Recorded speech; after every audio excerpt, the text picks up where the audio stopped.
Hey folks, I've gotten some questions over the years regarding my snare drums and what I have done differently regarding the visual aspect, because while some of them look familiar, there's also something very different and people can't place it. So I figured I would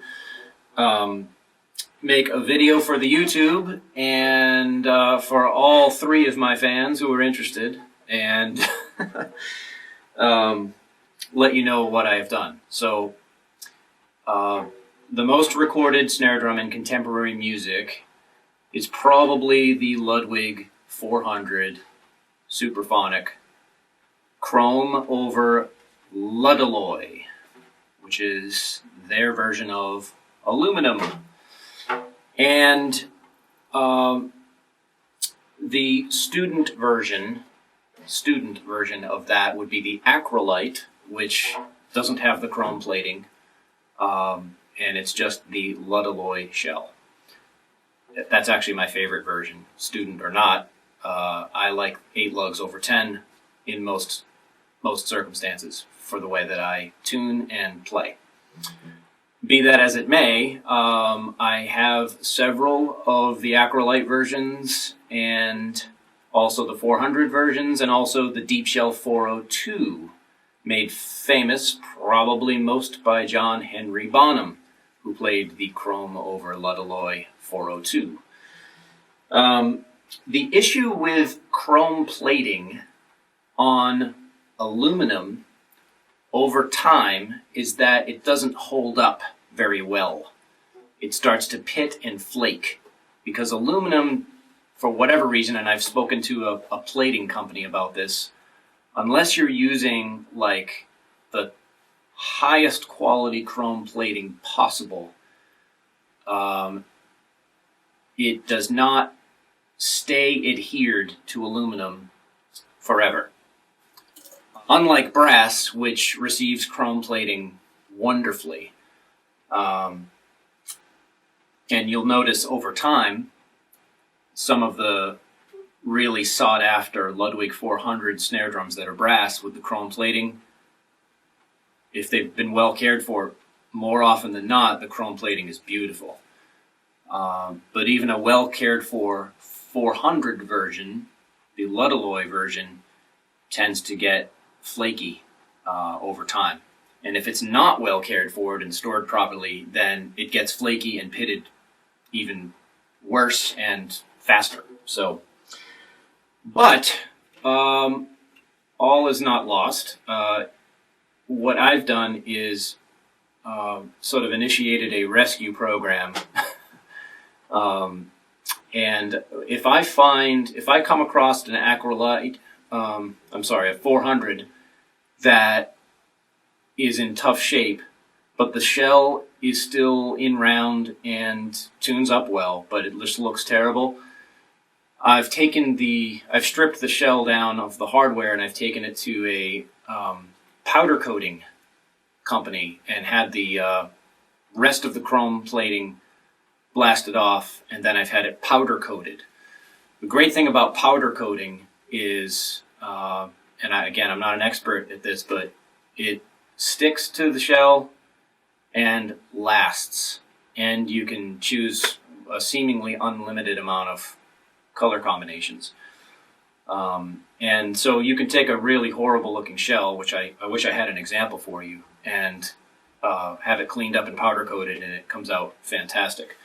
I think Ludwig probably did that with their blackrolite, the Black Galaxy acrylite. I think this is probably a powder coat. I'm not positive on how they do it, but I believe it's a powder coat inside and out.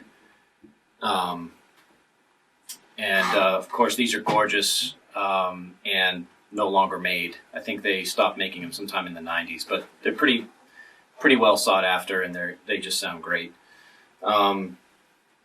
So this is an example of the Ludwig 402, the 6.5 by 14. It's from 1980. It's in absolutely disgusting shape. It was so pitted and flaky. It was ugly. It was really ugly. So again, I just took all the hardware off, brought the shell to the powder coating company, and this was done in what they call appliance white. And I'm bringing it close because I don't know if you'll be able to see on the YouTube, but if you look really closely, the powder coating up close, you can see some of the pits underneath that were on this shell. It's got like some of that acne they were not able to sandblast off. They got all the chrome off, but when it starts pitting like that, it gets into it and you can't really get it off. But if I move farther away, you can't tell at all. And it just looks like this white trash barrel drum or something. And then what I did is I put, I guess this is black nickel triple flange hoops and tube lugs. So a friend of mine calls this Oreo cookie. I said, good, it's double stuff because it's the deep shell. So this, and again, it's just regular. I didn't have it powder coated on the inside. They cleaned it up, but I left it on the inside just the way that it was. And then just, oh, I think I wrote on it. Yeah, Ludwig 402, circa 79 or 80, rescued and modified in 2010. So this goes back 11 years. I had this one done. Here's an acrylite, which the shell was just dirty. Because the acrylites are not chrome plated, there wasn't anything really to sandblast off. They just kind of cleaned it up, but I did have it powder coated, again, only on the outside on this one.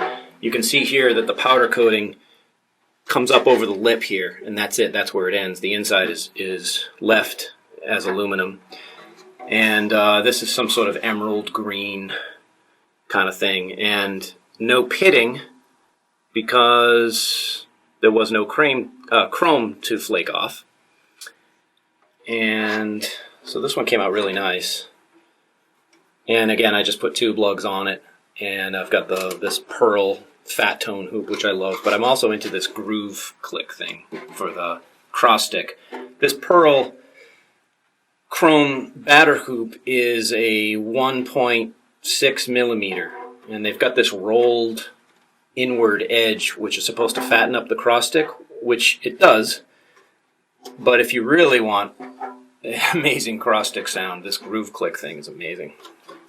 Oh, and I also put on the newer Ludwig strainer, which is the only Ludwig drum that I have this strainer on, but they're great. This sort of just locks in place. Very smooth. And my favorite pure sounds, which are the 12 strand. Not too much, not too little. And here's a 400 10 lug that was in horrific shape again. And this was from '67, Keystone badge. And look at how great the powder coating came out on this one. I can't remember what this is called, some sort of metallic bronze or something. But I think they may have added like a clear coat on the top. And again, not on the inside, but just up over the lip on either end. And so this one came out really pretty. And I put wood hoops on it, although I messed up. This is supposed to go where the strainer is, but since it's a P86, it's fine. There's plenty of clearance. So at some point I'll change that and move it over. That's a goodie. The one that's back here on my Gretsch kit is a 400. I don't actually know the year. I don't remember it anyway. And because I had it powder coated inside and out like a black rolite, the date stamp was covered over. But again, this was like, when you do this, when you powder coat, you're clearly not going for, collectible value. These are players, but I want them to look nice. So this is done in a teal, I think it's teal, and I actually went to a graphic designer friend of mine who had a Pantone book of swatches, and I tried to get the color of my great-grandmother's 1966 Chevelle. And it's very close to the blue olive badge. The blue that's in that blue olive, it's very close to that. And I brought the Pantone switch to the powder coating place, and they were able to match it perfectly. And this one is powder coated inside and out. One thing about powder coating on the inside, if you A-B these drums, set up a 400 regular chrome, no powder coating, set this one up.